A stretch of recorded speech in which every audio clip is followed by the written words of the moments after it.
មកមួយទៀតកាប់ទៅឡើងស្ដាំបាត់ពីអូចប់តបព្រោះបាត់បាទប៉ះដៃគ្នាមួយសិនកីឡាកររបស់ចក្រភពអង់គ្លេស Lewis Anthony អាយ៉ាស្ទាត់ជាងក្រោមពីពេជ្រឃាតលាក់មុខបាទរំពុកប្រច័ណ្ឌដរិចស្ដាំសមកមួយវិញពី Anthony បោះជង្គង់ស្ដាំអាយ៉ាលេងសាច់បានឯ Anthony បោះជង្គង់ឆ្វេងមកមួយពី Anthony បាទលោកអាស្ដាំមកមួយហែកឆ្វេងហើយសម្រាប់អានពីមកប៉ះមកសវៀន Extreme បាទសិតតែរបស់រៀងតាំងតិចដែរមិនធូរពេកទេហើយ Lewis Anthony យើងអត់ទាន់ដឹងទេបាទហើយក៏មិនទាន់ធានាជូនដែរបងប្អូនលោកឆ្វេងស្ដាំពីហាន់ពី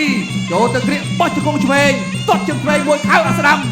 ចូលទៅគៀកពី Anthony ដរិចស្ដាំវាធំទឹកឆ្វេងពី Anthony បោះជង្គង់ស្ដាំបោះជង្គង់ស្ដាំជង្គង់ស្ដាំមួយទៀតជង្គង់ស្ដាំទៀតជង្គង់ឆ្វេងអាយ៉ាកីឡាកររបស់ចក្រភពអង់គ្លេសចេះអីអូយកាប់គល់រំជួយដើមហើយនេះដើរចូលទៅទៀតពី Anthony បោះជង្គង់ស្ដាំហៅឲ្យឆ្វេងកាប់ត្រឡាស្ដាំហៅស្ដាំសោមួយទៀតនៅទៅដើរចូលពី Anthony បាក់កែកបុកកណូតបោះជង្គង់ស្ដាំមួយទៀតអាយ៉ាដូរហើយចុះដោបណ្ដាប់ដៃបដោគ្នា1 2ហៅផត់នៅដល់ចូលដរិចស្ដាំមួយទៀត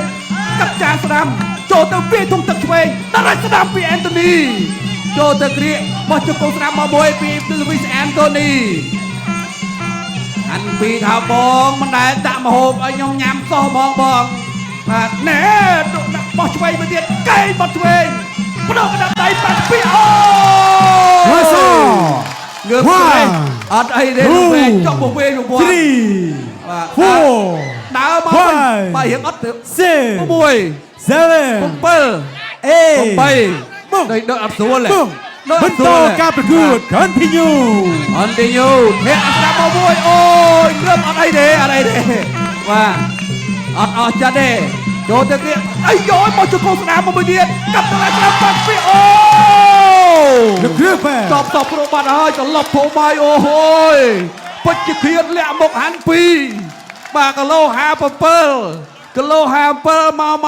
បាទណាស្គាល់ហាន់ពីអត់មើលអូបាទអូមកជើងបាញ់មេបាទក្រុមគ្រូពេទ្យជួយមើលផងបាទឥឡូវហាន់ពីគាត់ទៅសុំ20ទោសសម្រាប់កីឡាករចក្រភពអង់គ្លេសយ៉ាងណាមិញការប្រកួតត្រូវតែបង្ហាញឲ្យអស់ពីសមត្ថភាពអរគុណច្រើន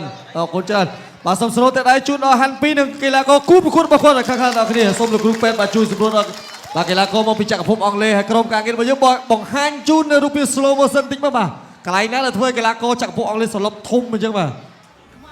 ឥឡូវយើងទៅចាប់អារម្មណ៍បាទរូបភាពដែលឆ្ងាញ់បំផុតនេះកណ្ដាប់ដៃរបស់ហាន់ពីម៉ាំងជ្រុចកន្លែងនេះលោកគ្រូអញ្ញាកណ្ដាលរាប់8ចូលមកទៀតចូលមកម៉ាសាទៀតយើងក៏លេចទៅមើលកន្លែងមួយជើងឆ្ងាញ់ណាធាក់ទប់មួយកណ្ដាលមុខកន្លែងនេះអូយបាទធាក់លើដួលក្រោមនេះទៅមើលកន្លែងនេះសិនអាចអូបងប្អូនណាបើកលុយឲ្យពេញអត់ទេណាបាទនេះកីឡាកររបស់ពិតយ៉ាងណាឲ្យទៅចំគោលធៀមនេះហើយទុំបានទេបាទមិនដេកដួលរមូលសុំក្រិចទេណាបាទមែនតើណាបាទអរលោកស្រីនាងកញ្ញាសូមអបអរសាទរពេជ្រឃាតលាក់មុខហាន់ពីបាទអបអរសាទរសម្រាប់នៅតាមបន្តរក្សាសមត្ថភាពប្រកួតបាទជាមួយកីឡាករបរទេសបានល្អ